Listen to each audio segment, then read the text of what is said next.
नमस्कार, आप सभी का स्वागत है मनी 9 के इस खास कार्यक्रम के अंदर, जो कि मनी 9 के प्राइम मेंबर्स के लिए एक्सक्लूसिवली डिज़ाइन किया गया है। तो मनी 9 के जो प्राइम मेंबर्स हैं, उनके आज हम इस कार्यक्रम में सवाल लेने वाले हैं और उनके सवालों का जवाब हम अपने एक्सपर्ट से लेने की यहाँ पर कोशिश करेंगे। वैसे मार्केट का थोड़ा-सा हाल अगर हम देखें तो कल भारत की जीडीपी ग्रोथ के FY 26 के क्वार्टर 2 के नंबर्स आए हैं और जीडीपी ग्रोथ 8.2% रही है, जो कि जितना अनुमान था उससे भी बेहतर यहाँ पर नंबर्स आए हैं जीडीपी ग्रोथ के। पिछले साल सेम क्वार्टर में अगर देखें तो जो जीडीपी ग्रोथ थी वो 5.2% के आसपास रिपोर्ट की गई थी और इस बार 8.2% है। क्वार्टर 1 के अंदर भी करीब-करीब 7.5% के आसपास की ग्रोथ जीडीपी ग्रोथ यहाँ पर दर्ज की गई थी। तो भारत की इकोनॉमी यहाँ पर तेजी से बढ़ती हुई नज़र आ रही है। भारत का जो बाज़ार है, जो शेयर बाज़ार है, अगर पिछले कुछ ट्रेडिंग सेशन देखें तो बाजार में जबरदस्त तेजी देखने को मिली है। बाजार नए हाई छूता हुआ भी नजर आया है। निफ्टी ने अपना नया 52 वीक हाई टच किया है। शानदार तेजी उसके अंदर देखने को मिली है। कई रीजंस इसके पीछे हैं और आज इस सब पर हम बात करेंगे। इस पर बात करने के लिए हमारे साथ जुड़ चुके हैं हमारे खास मेहमान विभू जैन सर। तो विभू सर आपका बहुत-बहुत स्वागत है मनी 9 में। Thank you sir. तो विभू सर सबसे पहला सवाल मेरा आपसे यही रहेगा कि कल इंडिया की जीडीपी ग्रोथ के नंबर्स आए हैं, जीडीपी नंबर्स आए हैं, तो इससे ये तो क्लियर है कि भारत की जो इकोनॉमी है, वो तेजी से बढ़ती हुई नजर आ रही है।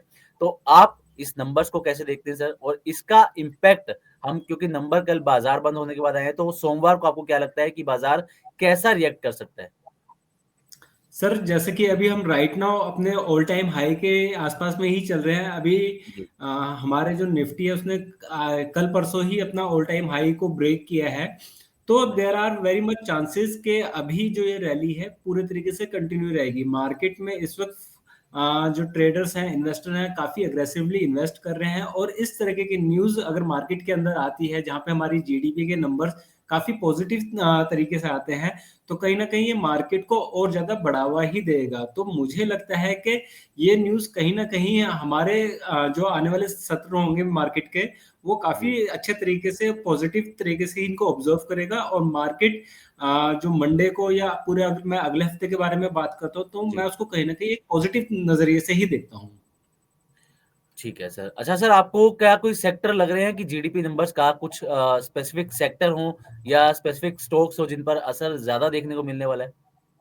सर सेक्टर के बारे में अगर बात करें तो मैं ऑटोमोबाइल सेक्टर को लेके काफी पॉजिटिव हूँ, क्योंकि अगर मैं टेक्निकल चार्ट्स के ऊपर भी बात करता हूँ तो ऑटोमोबाइल सेक्टर के अंदर मुझे एक ब्रेकआउट नजर आता है। साथ ही साथ ऑटोमोबाइल में जिस तरह से गाड़ियों के नंबर आ रहे हैं इंडिया में, जिस तरह से प्रोग्रेस हो रही है ईवी सेक्टर के अंदर, तो काफी अच्छी मेरे को डेवलपमेंट नजर आ रही है। तो I am very much sure कि अगर जिस तरीके से हमारा निफ्टी ऊपर की तरफ चलता है तो कहीं ना कहीं ऑटो सेक्टर, मैन्युफैक्चरिंग सेक्टर उसमें बहुत इंपॉर्टेंट रोल प्ले करेगा। तो ऑटो सेक्टर पे जरूर से निगाहें बना के रखिए। ओके, तो ऑटो सेक्टर यहाँ पर अच्छा परफ़ॉर्म कर सकता है जैसा कि विभू सर ने यहाँ पर सलाह दी है हमें यहाँ पर। अच्छा सर कमोडिटीज़ अगर आप ट्रैक करते हैं तो गोल्ड, सिल्वर पर आपको अभी क्या लग रहा है सर? क्योंकि दिवाली अक्टूबर में हम देखें तो गोल्ड, सिल्वर ने ज़बरदस्त परफ़ॉर्मेंस दी। स्पेशली सिल्वर अगर हम देखें तो पूरे साल भर में गोल्ड से भी कहीं ज़्यादा रिटर्न देती हुई सिल्वर जो है, पिछले अगर हम 1-2 साल का रिटर्न देखें, तो गोल्ड से भी ज़्यादा सिल्वर ने रिटर्न दिया है। तो क्या इस वक़्त इन्वेस्टर्स को अगर मान लीजिए उनके पास 1 लाख रुपए कैश उन्होंने रखा हुआ है, वो इन्वेस्ट करना चाहते हैं, तो आप क्या सजेस्ट करेंगे कि कमोडिटीज़ में जाएँ, गोल्ड, सिल्वर में जाएँ या फिर कोई सेक्टर स्पेसिफिक या स्टॉक जहाँ पर वो 1 लाख रुपए अगर अपना लमसम लगाना चाहते हैं तो? सर देखिए, गोल्ड और सिल्वर एक ऐसी कमोडिटी है ना जो लॉन्ग टर्म में कभी भी इन्वेस्टर्स को नुकसान नहीं देती है। चाहे आप जी, उसे आज इन्वेस्ट कीजिए बिल्कुल टॉप के ऊपर, या फिर आने वाले 3 साल 4 साल में जब वो न्यू टॉप बनाएगा तब आप उसको इन्वेस्ट कीजिए, उसके इन्वेस्टर हमेशा मैंने खुश ही देखे हैं। लेकिन अगर आप मुझसे पूछते हैं कि ए स्पेसिफिकली 1 लाख रुपए अगर आपके पास है और उसको आपको अगर अभी इन्वेस्ट करने हैं, तो क्या अभी कमोडिटी में गोल्ड या सिल्वर में इन्वेस्ट करने का सही समय है? तो मेरा अंदाजा ये लगता है कि इस वक्त अपने लगभग गोल्ड सिल्वर जो है स्पेसिफिकली अपने ऑल टाइम हाई के आसपास पे ही चल रही है। यहाँ से हम थोड़ी सी एक करेक्शन की उम्मीद करके चल रहे हैं। लगभग 1,30,000 1,40,000 के आसपास पे अगर आपको सिल्वर में एंट्री बनाने का मौका मिलता है तो वो एक काफी अच्छी अपॉर्चुनिटी होगी। बट करंट लेवल लगभग 1,75,000 रुपए के आसपास पे जी। सिल्वर चल रहा है, तो इसको काफी अभी हाई चल रहा है। तो थोड़ा सा वेट कीजिए, एक अच्छी करेक्शन आने का वेट कीजिए।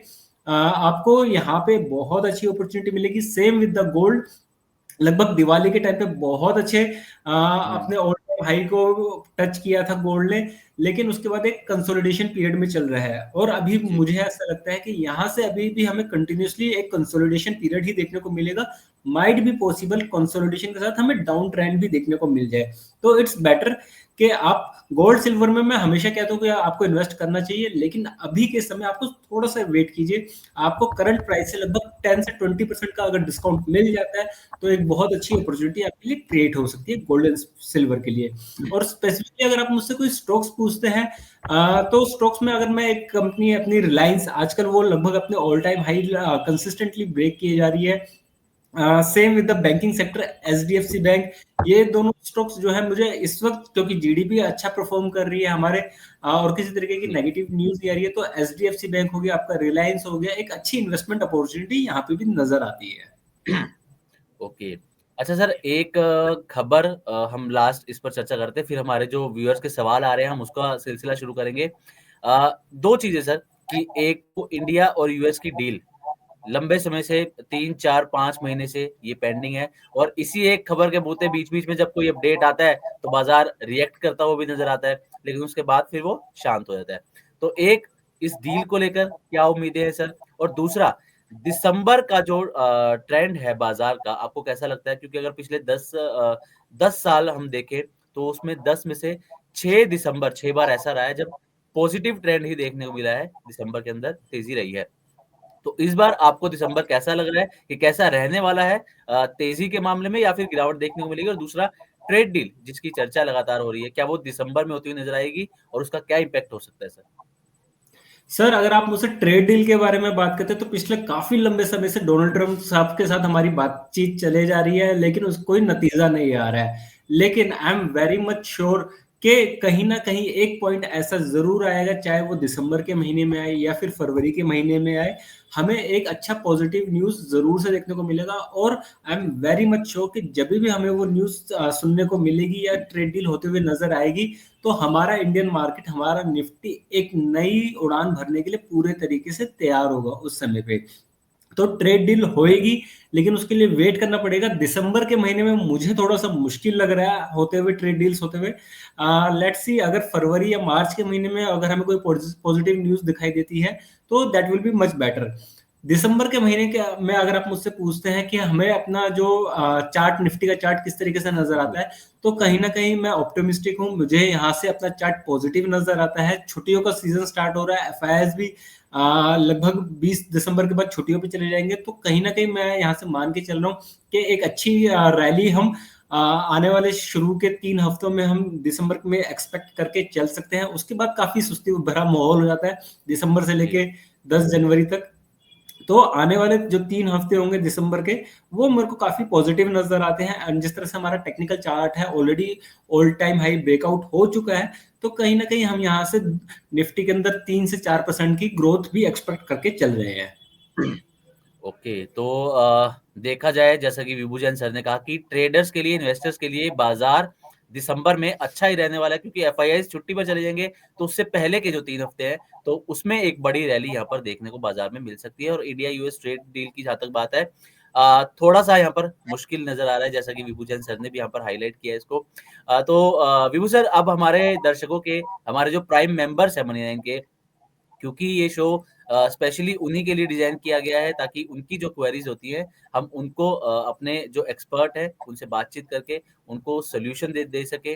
वो जो स्टॉक को लेकर जो भी कंफ्यूजन है, उससे वो बाहर आ सके, और जो उनको एडवाइस भी चाहिए वो भी हमारे एक्सपर्ट देते हैं। तो चलिए सर, एक एक करके अब सवाल लेने शुरू करते हैं। पहला सवाल हमारे पास आया है सर, विपिन शर्मा जी का। ये प्राइम मेंबर है हमारे। ये पूछ रहे हैं सर कि क्या PPL pharma, JSW infra, ATGL, IREDA को बाय कर सकते हैं? 6 महीने का ये नजरिया यहाँ पर लेकर चल रहे हैं सर। सर पीरामल फार्मा के बारे में अगर मैं बात करता हूँ तो पीरामल फार्मा मुझे अभी कंसिस्टेंटली डाउन ट्रेंड में नजर आ रहा है, एक कंसोलिडेशन में नजर आ रहा है, तो इट्स बेटर कि इसको अभी अवॉइड किया जाए।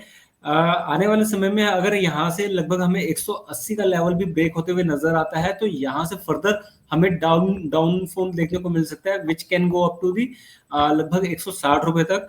तो अभी वेट कीजिए पीपीएल फार्मा के लिए। तो थोड़ा सा यहाँ पे मेरे को पॉजिटिव नजर नहीं आ रहा। पीपीएल फार्मा के बाद सर नेक्स्ट स्टॉक कौन सा बताया था? JSW infra. जेएसडब्ल्यू।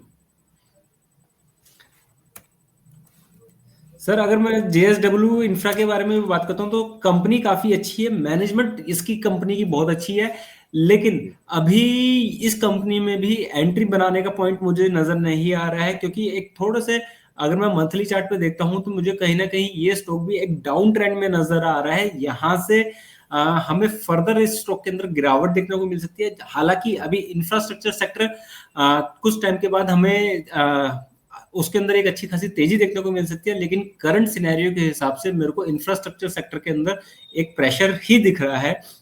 तो आप जेएसडब्ल्यू इंफ्रा के अंदर वेट कीजिए एटलीस्ट 240 रुपए तक के लेवल का, और माइट भी पॉसिबल आप अगर दो पार्ट में इन्वेस्टमेंट करते हैं तो 240 में आप फर्स्ट एंट्री बना सकते हैं और 220 के लेवल के आसपास आप अपनी सेकंड एंट्री बनाइए तो ज्यादा बेटर रहेगा। करंट लेवल पे मैं आपको एंट्री बनाने के बारे में बिल्कुल नहीं कह सकता, क्योंकि यहाँ से मुझे स्टॉक थोड़ा सा डाउन ट्रेंड में ही नजर आ रहा है। एंड सर थर्ड स्टॉक का क्या नाम क्या है? सर एटीजीएल और IREDA. IREDA.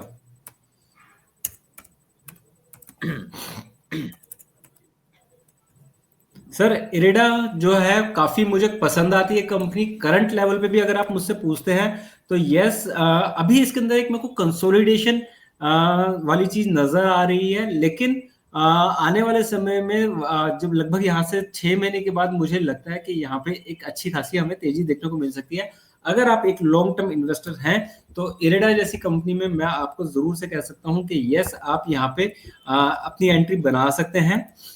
Company is good earn. आने वाले समय में हमें यहाँ पे एक पॉजिटिवनेस देख सकती है, लगभग अपने ऑलमोस्ट बॉटम के आसपास पे ही इस वक्त ट्रेड कर रहा है, तो ये एक अच्छी बॉटम फिशिंग का स्टॉक बन सकता है। ठीक है सर। चलिए अगले सवाल की तरफ सर हम बढ़ते हैं। अगला सवाल हमारे पास, इनका जो यूजर हैंडल है सर उसका नाम है लखनऊ हुसैन भाई। ये पूछे है सर कि सेजिलिटी और आरबीएल बैंक पर कब तक मोमेंट देखने को मिल सकता है? मोमेंटम सर की तलाश आरबीएल है। बैंक तो ऑलरेडी सर काफी अच्छा मूवमेंट में इस वक्त करंटली चल रहा है। अगर मैं बात करूं पिछले मार्च 2025 से लगभग लगभग ये स्टॉक ऑलमोस्ट डबल होने के आसपास में ही है, और आने वाले 2 या 3 महीने में ये डबल हो भी जाएगा। तो आरबीएल बैंक ऑलरेडी काफी अच्छा मोमेंटम में चल रहा है। लास्ट अगर मैं छोटे टाइम फ्रेम में अगर नवंबर मंथ की बात करता हूं तो यहाँ पे मुझे एक अच्छी कंसोलिडेशन दिखाई दे रही है। अगर आप एक शॉर्ट टर्म प्लेयर है तो यहाँ पे एक अच्छी ट्रेडिंग की अपॉर्चुनिटी मेरे को दिखाई दे रही है। अगर इन्वेस्ट करना ट्रेड करना चाहते हैं ट्रेडिंग माइंडसेट के साथ तो यहाँ पे बिल्कुल आप एंट्री बना सकते हैं। 330 रुपए के लेवल के बाद ये इसमें न्यू ब्रेकआउट मेरे को नजर आता है, तो there are might be chances के स्टॉक यहाँ से एक फर्दर रैली हमें करता हुआ दिखाई दे सकता है। बैंक अच्छा है, काफी लंबे टाइम से एक कंसोलिडेशन जोन में था, उसके बाद कंसोलिडेशन जोन इसने ब्रेक किया, एक अच्छी खासी रैली दी और एक न्यू ब्रेकआउट के आसपास पे ही खड़ा है। मार्केट का सपोर्ट अगर आता है, बैंकिंग सेक्टर का सपोर्ट जिस तरह से मुझे दिखाई दे रहा है, तो आरबीएल बैंक भी मेरे को कहीं ना कहीं यहाँ से अपनी एक न्यू रैली को सपोर्ट करता हुआ दिखाई दे रहा है। रिजल्ट काफी टाइम से काफी अच्छे कंसिस्टेंटली परफॉर्म कर रहा है, तो यस इस बैंक पे ट्रस्ट किया जा सकता है। ओके, और सेजिलिटी में सर क्या करना चाहिए? सेजिलिटी के बारे में अगर बात करते हैं तो सर मेरे को लगता है कि सेजिलिटी के अंदर भी चार्ट तो यहाँ के पे प्रॉमिसिंग ही नजर आ रहा है। तो अभी इस स्टॉक के अंदर जो है थोड़ा सा आप वेट कीजिए अभी, लेकिन वेट एंड वॉच की नजर बना के रखिए इस स्टॉक के साथ। माइट भी पॉसिबल कि आपको एक अगर एंट्री बनानी भी है तो लगभग लगभग 47 से लेकर 46 के आसपास पे आपको एक शॉर्ट टर्म अपॉर्चुनिटी मिल सकती है एंट्री बनाने के लिए। वहां पे आप अपनी एंट्री बना सकते हैं 47 से लेकर 46 के बीच में। ऑलमोस्ट 8 to 9% के डिस्काउंट पे अगर आपको डिस्काउंटेड रेट पे मिलता है, वहां से ये स्टॉक एक न्यू रैली हमें आते हुए दिखाई दे सकती है। अभी नई कंपनी है, इसका इतना चार्ट डेवलप भी नहीं हुआ है, लेकिन यस लगभग कंपनी अपने ऑल टाइम हाई के आसपास पे ही चल रही है, कंसिस्टेंटली हायर हाई बना रही है। तो ये चीज मेरे को काफी अच्छी लगती है जब कंपनियां अपने न्यू हाइस बनाती चली जाती हैं। तो यहाँ पे ये चीज मेरे को दिखाई दे रही है। तो यस इस कंपनी के लिए मैं पॉजिटिव हूँ, कहीं ना कहीं 46 के लेवल के आसपास पे आप इसमें एंट्री बना सकते हैं। ओके, तो सेजिलिटी में 46 के लेवल के अराउंड आप एंट्री इसमें फ्रेश एंट्री बना सकते हैं। अगला सवाल हमारे पास भिड़े जी का है। ये पुणे से इन्होंने सवाल अपना भेजा है। ये पूछ रहे हैं सर कि इनके पास आर्कियन केमिकल के 200 शेयर हैं सर, और इसके अलावा केईसी के भी इनके पास 200 शेयर हैं। तो ये मीडियम टर्म व्यू जानना चाहते हैं सर, आर्कियन केमिकल और केईसी। सर केईसी के बारे में अगर हम पहले बात करते हैं, तो अभी करंटली अगर मैं देख रहा हूँ जिस तरीके से केईसी को, तो क्लियर कट ये मुझे अभी यहाँ पे भी एक डाउन ट्रेंड में दिखाई दे रहा है। केईसी कंपनी बहुत अच्छी है। अगर आपका एक लॉन्ग टर्म का होराइजन होगा तो मैं डेफिनेटली ये कहूंगा कि आप इसमें एंट्री बना सकते हैं, लेकिन यहाँ पे स्पेसिफिकली पूछा है कि मीडियम टर्म का क्या नजरिया है। तो मीडियम टर्म के लिए अगर मैं आपको स्पेसिफिकली बोलना चाहूंगा कि अभी एंट्री बिल्कुल भी मत बनाने के बारे में सोचिएगा। आपको मैं एक लेवल देता हूं लगभग 570 575 के आसपास पे। आप ये स्टॉक अगर आपको आते हुए दिखाई देता है तो डेफिनेटली आपको इस स्टॉक के अंदर एंट्री बनाने के बारे में सोचना चाहिए। लेकिन करंट लेवल पे आप इस स्टॉक पे एंट्री बनाने के बारे में बिल्कुल भी ना सोचिए, क्योंकि यहां से भी मेरे को इस स्टॉक के अंदर एक फर्दर डाउन ट्रेंड ही नजर आ रहा है। मैनेजमेंट बहुत अच्छी है, कंपनी बहुत अच्छी है, कॉम्पिटिटर्स इसके वो भी काफी अच्छे हैं, लेकिन हमें इस कंपनी को एक लॉन्ग टर्म होराइजन के हिसाब से कंसिस्टेंटली इसमें पैसा डाल के रखिए, तो आपका पैसा स्लोली स्लोली हमेशा ग्रो होता रहेगा। तो इस कंपनी पे हम ट्रस्ट कर सकते हैं। And second company is Archean chemical sir, okay, ARCHEAN। Yes sir, एक सेकंड।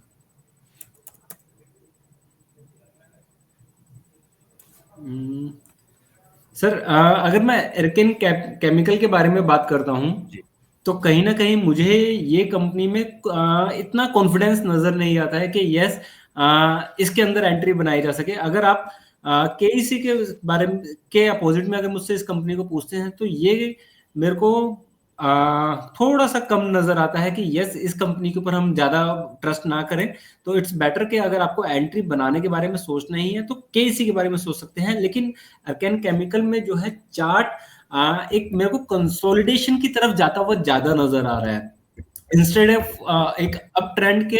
मेरे को ये चार्ट यहाँ से एक कंसोलिडेशन में नजर आ रहा है। तो माइट भी पॉसिबल ये आपको एक बहुत समय तक बिठा भी दे, कुछ खास रिटर्न ना बना के तो दे। तो इट्स बेटर कि आप इस स्टॉक में अभी वेट एंड वॉच की उम्मीद बना के रखिए, इसमें सिर्फ निगाहें बना के रखिए और अभी एंट्री के बारे में ना सोचिए। उसके बाद देखेंगे एक थोड़े टाइम के बाद कि यस हमें इस स्टॉक के अंदर एंट्री बनानी है कि नहीं। लेकिन अभी करंट सिनेरियो में आई डोंट थिंक सो कि आपको इस स्टॉक के अंदर एंट्री बनानी चाहिए। ओके, तो भिड़े जी आपको आर्कियन केमिकल के अंदर फिलहाल तो सर ने कहा है कि एंट्री नहीं बनानी चाहिए अपनी। अगले सवाल की तरफ से हम बढ़े हैं। अगला सवाल हमारे पास आया है सासद साहू जी का सवाल है सर। ये पूछ रहे हैं कि इनके पास गैब्रियल इंडिया के शेयर हैं, 1300 के भाव पर इन्होंने खरीदे हैं सर। लॉन्ग टर्म व्यू है इनका। अभी पूछ रहे हैं कि एवरेज करें या फिर एग्जिट कर लें इसमें से। सर गैब्रियल इंडिया कंपनी बहुत अच्छी है, एवरेज करने के बारे में अभी बिल्कुल भी ना सोचिए।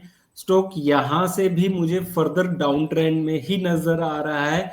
There are high possible chances कि अगर आपको एवरेज करने के बारे में सोचना भी है तो लगभग 700 रुपीज तक भी माइट बी पॉसिबल। ये स्टॉक आपको आने वाले दिनों में लेवल दिखा सकता है, क्योंकि जिस तरीके से ये स्टॉक अभी एक डाउन ट्रेंड इसने पकड़ा है, तो मुझे ये स्टॉक अभी और भी ज्यादा फर्दर यहाँ से डाउनफॉल दिखा रहा है। तो देर आर चांसेस कि आपको 700 रुपए तक के लेवल, 750 तक के लेवल भी देखने को मिल सकते हैं। वहां पे अगर आपको एवरेजिंग करना है तो बिल्कुल कर सकते हैं। लॉन्ग टर्म का नजरिया बना के चलिए इस कंपनी के अंदर। कंपनी बहुत अच्छी है, पास्ट में बहुत अच्छी रैली इसने ऑलरेडी किया। आपने इसे सिर्फ थोड़े से हायर लेवल पे इस स्टॉक को परचेज कर लिया, ये एक टाइमिंग का इशू मैं कह सकता हूँ। अदरवाइज आने वाले समय में आपको ये वापस से ये लेवल आते हुए दिखाई देंगे, लेकिन अभी आपको इसमें वेट एंड वॉच करना ही पड़ेगा। एंड लगभग 700 750 के लेवल पे आता है, तब आप अपनी लेवल जो आपके स्टॉक है उनको एवरेजिंग कीजिए। करंट लेवल पे एवरेजिंग के बारे में मत सोचिए बिल्कुल भी। ओके, ठीक है सर। एक हमारे पास सवाल आया सर अमित जी का। ये पूछ रहे हैं कि सुज़लोन और वोडाफोन आइडिया, इनके पोर्टफोलियो में दोनों शेयर हैं, तो दोनों में ये 6-6 महीने का नजरिया लेकर चल रहे हैं। अब ये आपसे जानना चाहते हैं कि 6 महीने में सुज़लोन और वोडाफोन आइडिया दोनों किस लेवल तक आपको जाते हुए नजर आ रहे हैं सर? सर अगर मैं सुजलोन के बारे में पहले बात करता हूं, तो सुजलोन हमने लगभग लगभग जब एक सिंगल डिजिट का स्टॉक हुआ करता था, जी। 6 7 8 9 रुपए के आसपास में, तब हमने अपने क्लाइंट्स को उस टाइम पे काफी कहा था कि ये कंपनी हमें काफी प्रॉमिसिंग नजर आ रही है, आने वाले समय में काफी अच्छा कर सकती है, और उसने उस हिसाब से किया भी। जी। जो इसने रैली दी थी वो एक बहुत ही अनएक्सपेक्टेड रैली थी। उसके बाद से ये स्टॉक अभी कंटिन्यूसली एक कंसोलिडेशन जोन में ही चल रहा है। लगभग लगभग अगर मैं बात करता हूँ तो 70 रुपए से लेके 40 रुपए तक, 45 रुपए तक की इसकी एक अच्छी खासी रेंज बनी है, और उसी रेंज के अंदर ये स्टॉक ट्रेड कर रहा है।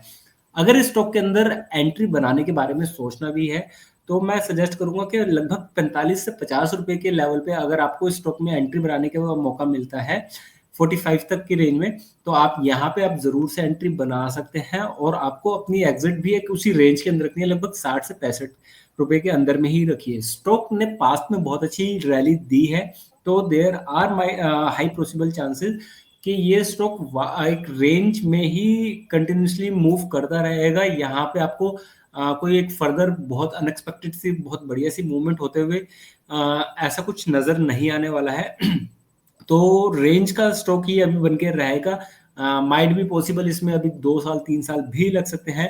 तो रेंज के हिसाब से स्टॉक अच्छा है, तो उस वो प्ले अगर आपको करना है तो वो कर सकते हैं। बट एक लॉन्गर टर्म इन्वेस्टमेंट के हिसाब से अभी मेरे को लगता है कि थोड़ा सा आपको इसमें वेट करना चाहिए।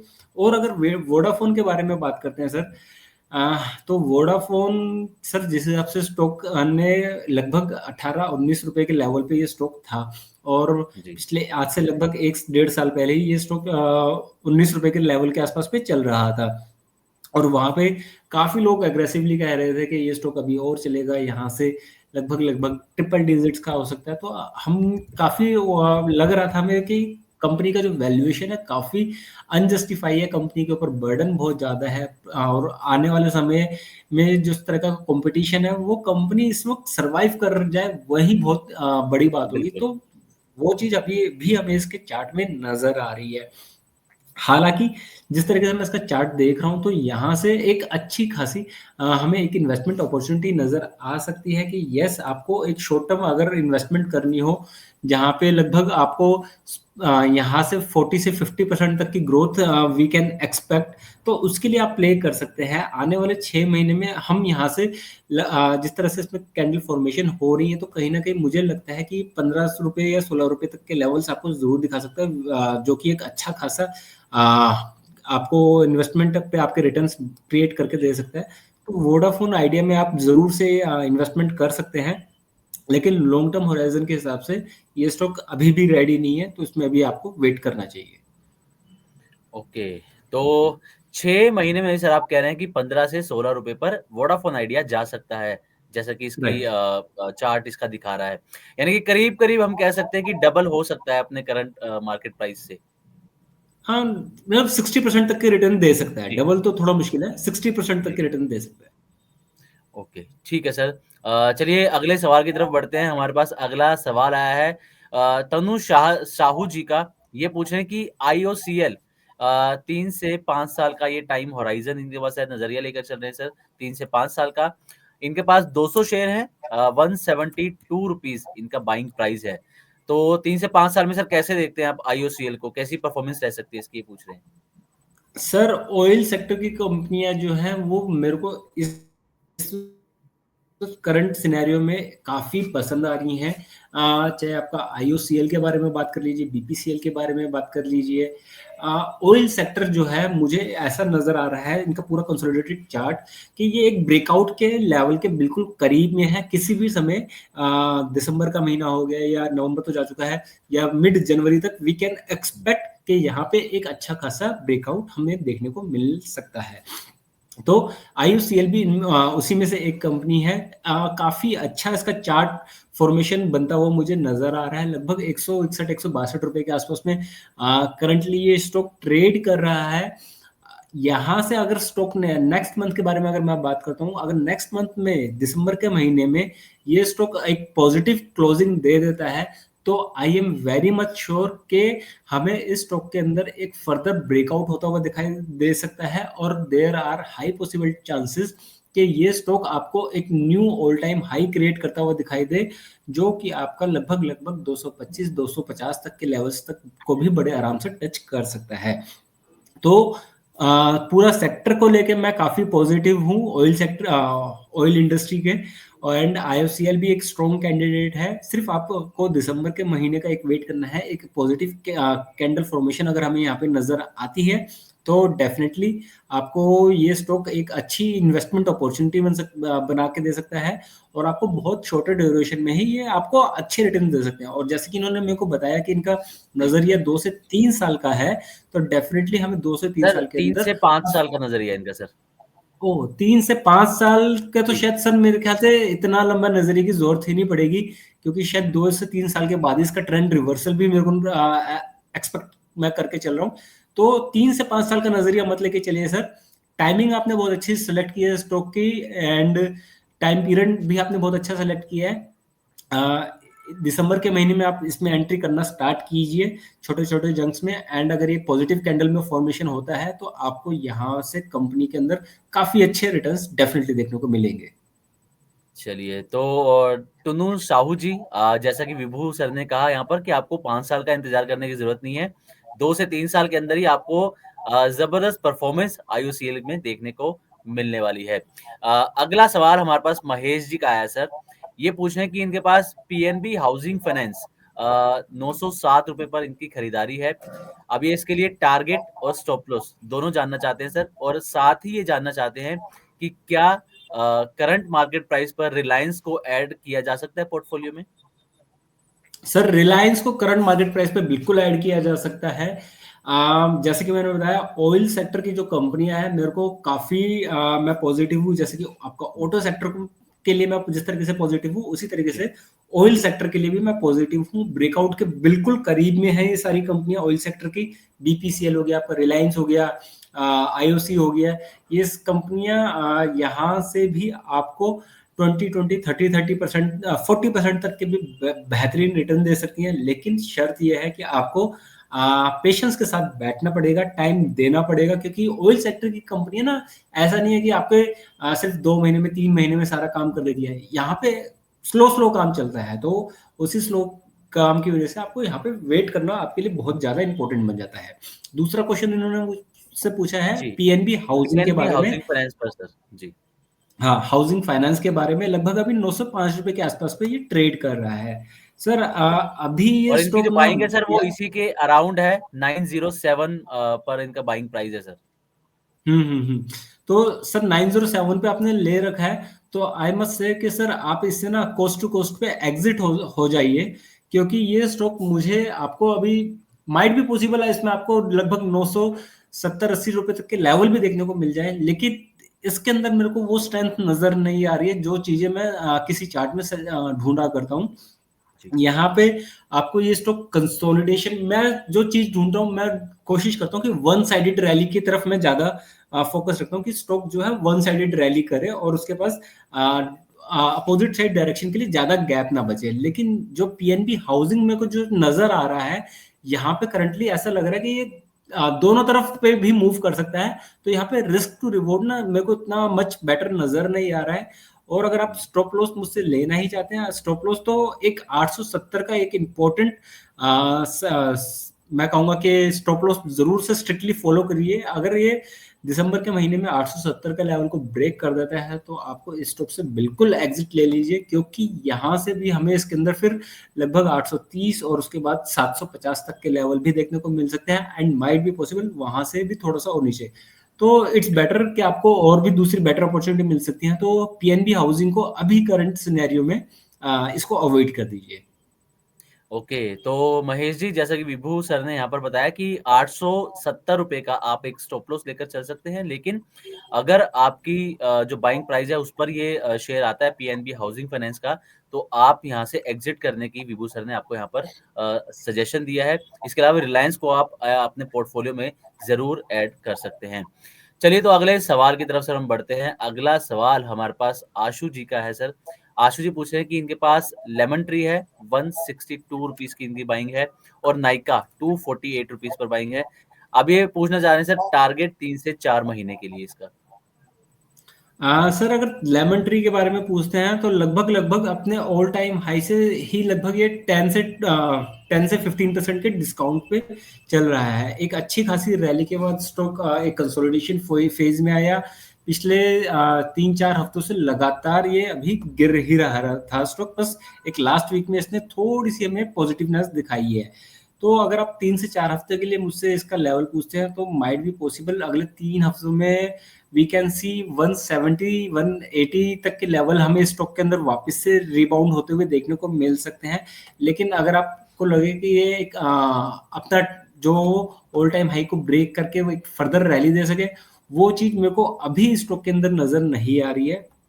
तो कहीं ना कहीं लेमन ट्री में यहाँ पे आपको ज्यादा अच्छी बड़ी रैली देखने को अभी के लिए नहीं मिल सकती है। अगर आपका टाइम नजरिया थोड़ा सा बड़ा हो तो डेफिनेटली यहाँ पे हमें कुछ एक बेटर अपॉर्चुनिटी देखने को मिल सकती है, लेकिन 3 से 4 हफ्तों में ज्यादा नहीं तो सिर्फ लगभग हम 170 से लेके 180 तक के लेवल की उम्मीद बांध के चल सकते हैं। एंड सेकंड स्टॉक सर कौन सा है? नाइका सर, नाइका नायका।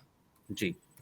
तो सर नायका के बारे में हम तो क्या बात करें, नायका लगभग अपने काफी अच्छा परफॉर्म करता आ रहा है। पिछले काफी टाइम से मैं इसको कंसिस्टेंटली फॉलो भी कर रहा था।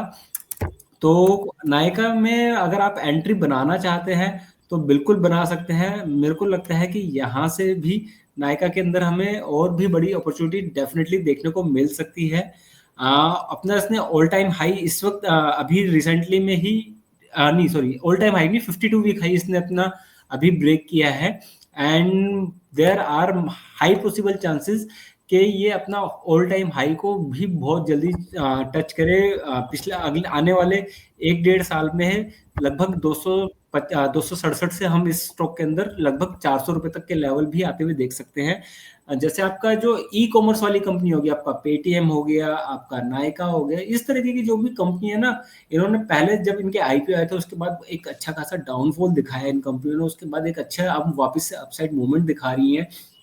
एंड जिस तरह के पैटर्न फॉर्म कर रही हैं तो there are high possible chances कि ये वापस से अपने जिस लेवल के जिस प्राइस पे इनका आईपीओ आया था वापस से उसी प्राइस को ये टच करे। तो आने वाले लगभग 1-2 साल के अंदर हम नायका को वापस से अपने जिस लेवल पे आया था 400 रुपए पे वहीं पे जाते हुए देखें तो एक अच्छी इन्वेस्टमेंट अपॉर्चुनिटी यहाँ पे दिखाई देती है।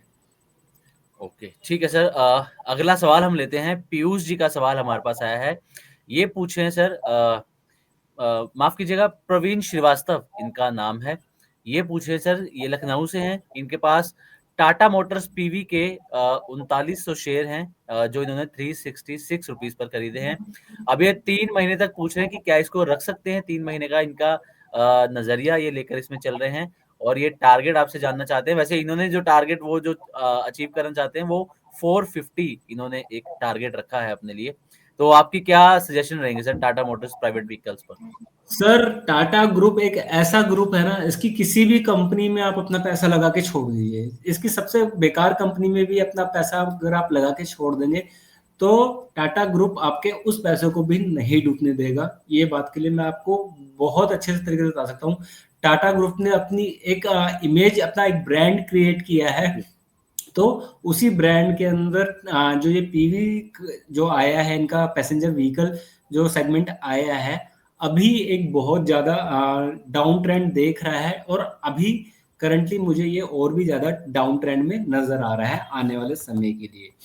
कोई बड़ी बात नहीं है, आने वाले समय में अगर आपको स्टॉक के अंदर 280 तक के लेवल भी देखने को मिल सकते हैं, पहली चीज़, ठीक है? जी। लेकिन मैंने कहा कि आप टाटा की किसी भी कंपनी को किसी भी प्राइस पे खरीद लीजिए, it is like a gold, आपको at the end of the day profit ही होगा अगर आपका लॉन्ग टर्म का नज़रिया है। टाटा मोटर पीवी के अंदर भी सेम चीज़ है। आप इसको एक लंबे समय तक के लिए होल्ड कर सकते हैं अगर, तो आपको 450 तो नहीं, मैं कह ज़रूर से कह सकता हूँ एक लंबे समय के अंदर आपको ये 700-800 तक के लेवल भी डेफ़िनेटली दिखा सकता है। क्योंकि जिस सेगमेंट की ये कंपनी है, बहुत स्ट्रॉन्ग सेगमेंट है वो, और आने वाले समय में वो सेगमेंट मुझे कहीं से भी डाउन ट्रेंड की तरफ जाता हुआ नज़र नहीं आ रहा है।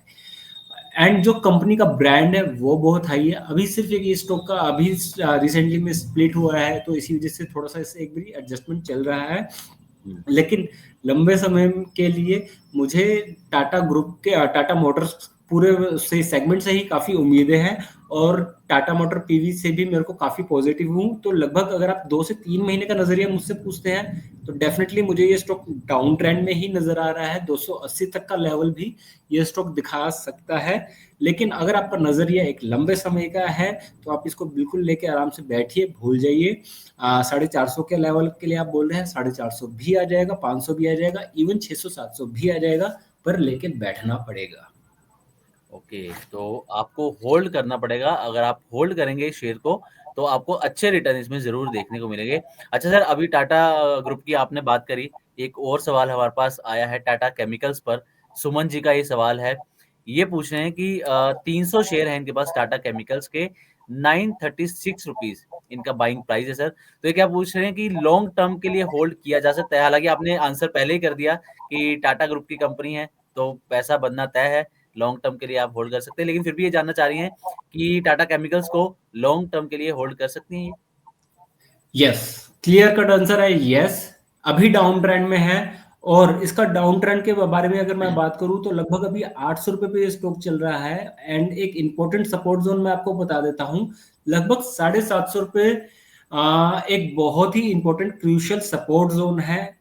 जैसे ही ये 750 रुपए के लेवल पे आता है, तो अगर आप इसमें एड ऑन करना चाहते हैं, तो आप बिल्कुल एड ऑन कर सकते हैं। एंड उसके बाद टाटा केमिकल के अंदर हम वापस से एक रिवर्सल पैटर्न का एक्सपेक्टेशंस करके चल रहे हैं। 750 के लेवल के आसपास पे अगर आपको रिवर्सल पैटर्न दिखाई देता है, तो डेफिनेटली आप इस स्टॉक के अंदर एंट्री कीजिए, और यहाँ से वी कैन एक्सपेक्ट कि यस, ये स्टॉक काफी अच्छा परफॉर्म कर सकता है। वेट करना पड़ेगा। ग्रुप बहुत अच्छा है, कंपनी भी अच्छी है, और जिस तरीके का चार्ट फॉर्मेशन है, शॉर्टर ड्यूरेशन के अंदर मुझे स्टॉक के अंदर पेन नजर आ रहा है। लेकिन यस, एक रिवर्सल पैटर्न आने के बाद मैं यहाँ से इस स्टॉक के अंदर एक काफी अच्छी एक फ्रेश एंट्री देख सकता हूँ, और एक फ्रेश ब्रेकआउट के लिए स्टॉक पूरे तरीके से रेडी है। ये चीज मैं इसमें देख सकता हूँ। ओके, चलिए एक और सर हमारे पास सवाल आया है। सवाल है बीएमडब्ल्यू इंडस्ट्रीज़ पर सवाल है। ये पूछ रहे हैं कि इनके पास 1000 शेयर हैं इसके, और मान्यवर इसके भी 100 शेयर हैं। अब ये इसमें सर जानना चाहते हैं कि होल्ड करें या फिर सेल कर दें ये? सर, BLW जो इंडस्ट्री है, मैंने एक बार इस कंपनी को रीड आउट किया था। ठीक ठाक सी कंपनी है, कोई एज सच इसके अंदर कोई खास चीज मेरे को नजर नहीं आई, कोई खास इशू भी नजर नहीं आए। They are doing normally well. Brand तो ये इंटरनेशनली, आई डोंट नो कि ये इंटरनेशनली ब्रांड मतलब यहाँ पे लिस्टेड है, या उसकी कोई सिर्फ एक पर्टिकुलर पार्ट के लिए लिस्टेड है। अभी जो चार्ट में को इसका नजर आ रहा है, तो ये चार्ट मुझे अभी करंटली डाउन ट्रेंड में ही नजर आ रहा है। यहाँ से हमें इस स्टॉक के अंदर एक फर्दर डाउनफॉल नजर आ रहा है। लगभग लगभग आने वाले समय में आपको उसमें 34 से 35 रुपए तक के लेवल भी देखने को मिल सकते हैं। उसके बाद अगर ये स्टॉक रिवर्सल दिखाता है, तो इसके अंदर हम एक एक्सपेक्टेशन कर सकते हैं एंट्री बनाने के लिए। लेकिन करंट लेवल पे अगर आप एंट्री ना ही बनाएं तो बेटर है। स्टॉक थोड़ा सा अभी नीचे डेफिनेटली आएगा, और आपको 34 से 35 रुपए तक के लेवल भी दिखाएगा। वहां पे आप अगर रिवर्सल के पैटर्न दिखाता है, कुछ रिवर्सल कैंडल दिखाता है, तो आप एंट्री बनाइए, पर अभी एंट्री के बारे में मत सोचिए। एंड सेकंड कंपनीज मान्यवर। जी। 745 रुपीज की इनकी बाइंग है सर मान्यवर में। सर मान्यवर मान्यवर इंफ्रा। वेदांत fashion sir, Manyavar. Vedant Vedant. Vedant fashions. Okay okay. Vedant fashion. Sir इस स्टॉक में अभी करंटली एंट्री बनाने के बारे में बिल्कुल भी ना सोचिए। डाउन ट्रेंड का स्टॉक है, गिरती हुई छुरी है, गिरती हुई छुरी को कभी भी पकड़ने के बारे में मत सोचिए। फायदे से ज्यादा आपके हाथ को काट सकता है। ठीक है, और यही चीज मेरे को इस स्टॉक के अंदर पूरे तरीके से नजर आ रही है। लगभग लगभग 1500 रुपये से ये स्टॉक 600 रुपये पे आ गया। सुनने में काफी अट्रैक्टिव लगता है। मान्यवर जो ये ब्रांड है काफी अच्छा ब्रांड है। दिल्ली में भी इसके काफी स्टोर्स हैं, and I guess all over India में भी काफी अच्छे स्टोर्स होंगे। कपड़े बहुत अच्छे बनाते हैं ये लोग। लेकिन जिस तरीके का चार्ट फॉर्मेशन है, अभी डाउन ट्रेंड का स्टॉक है, तो इट्स बेटर के अभी इसको अवॉइड कीजिए। आने वाले कम से कम 3 महीने तक इस स्टॉक को बिल्कुल पूरी तरीके से अवॉइड करके चलिए। 3 महीने के बाद एक बार हम देखेंगे कि अगर इसके अंदर कोई रिवर्सल पैटर्न नजर आएगा तो हम इसके अंदर री एंट्री के बारे में सोच सकते हैं। बट करंट लेवल के पे अगर हम इसमें एंट्री के बारे में सोचेंगे तो जो कि मैंने बताया कि गिरती हुई छुरी है, हाथ कटने के पूरे पूरे चांसेस है। सही है, अगर दाव पड़ गया तो आप बिल्कुल सही पकड़ेंगे, लेकिन चांसेस हाथ कटने के पूरे पूरे हैं यहाँ पे, तो इससे थोड़ा सा अवॉइड कीजिए। ओके, तो वेदांत फैशंस यानी कि मान्यवर को अवॉइड करने की यहाँ पर विभू सर ने सजेशन दिया है। तो विभू सर बहुत बहुत शुक्रिया अपना कीमती समय मनी 9 को और मनी 9 के प्राइम मेंबर्स को देने के लिए सर, बहुत बहुत शुक्रिया सर। थैंक यू और सर। जाते जाते अगर आप कोई थैंक यू डिस्क्लेमर सर देना चाहें। सर। जो भी स्टॉक हमने डिस्कस किए हैं, ऑटो सेक्टर के या ऑयल सेक्टर के, जो जितने भी हमने स्टॉक को डिस्कस किए हैं, किसी भी स्टॉक्स में हमारी पर्सनल होल्डिंग नहीं है। जबकि हमने कुछ अपने स्टॉक, जो कुछ स्टॉक्स हैं, अपने क्लाइंट्स को जरूर से सजेस्ट कर रखे हैं। एंड जो भी हमने यहाँ पे आपसे स्टॉप लॉस या टारगेट डिस्कस किए हैं, वो सिर्फ एक जनरल कैपेसिटी में डिस्कस किए हैं। एक इंडिविजुअल कैपेसिटी का स्टॉप लॉस और टारगेट डिफरेंट हो सकता है, तो उस चीज को आप जरूर से ध्यान में रखिए। एंड पर्सनल होल्डिंग हमारी जो भी डिस्कस किए उनमें किसी में भी नहीं है। Thank you. चलिए, थैंक यू विभू सर, बहुत बहुत शुक्रिया सर। Thank you. तो ये थे विभू जैन सर, जिन्होंने मार्केट के बारे में हमने जिनसे डिटेल में बातचीत करी आज। हमने जीडीपी ग्रोथ जो भारत की रही है 8.2% जो लेटेस्ट नंबर आए हैं Q2 के, उसके बारे में भी हमने डिस्कस किया। इंडिया यूएस ट्रेड डील को लेकर जो माहौल चल रहा है उसका क्या इम्पैक्ट हो सकता है और दिसंबर में मार्केट कैसा परफॉर्म करने वाला है, कैसा कर सकता है, इसके बारे में भी विभू सर से हमने डिटेल में बातचीत करी। और हमारे जो प्राइम मेंबर्स हैं जिनके लिए खास ये शो डिजाइन किया गया है, उनके भी ज़्यादा से ज़्यादा सवालों का यहाँ पर अपने एक्सपर्ट से जवाब देने की कोशिश की है। तो चलिए अभी के लिए बस इतना ही, मुलाकात होगी आपसे अगले कार्यक्रम के अंदर। फिलहाल नमस्कार, बाय बाय।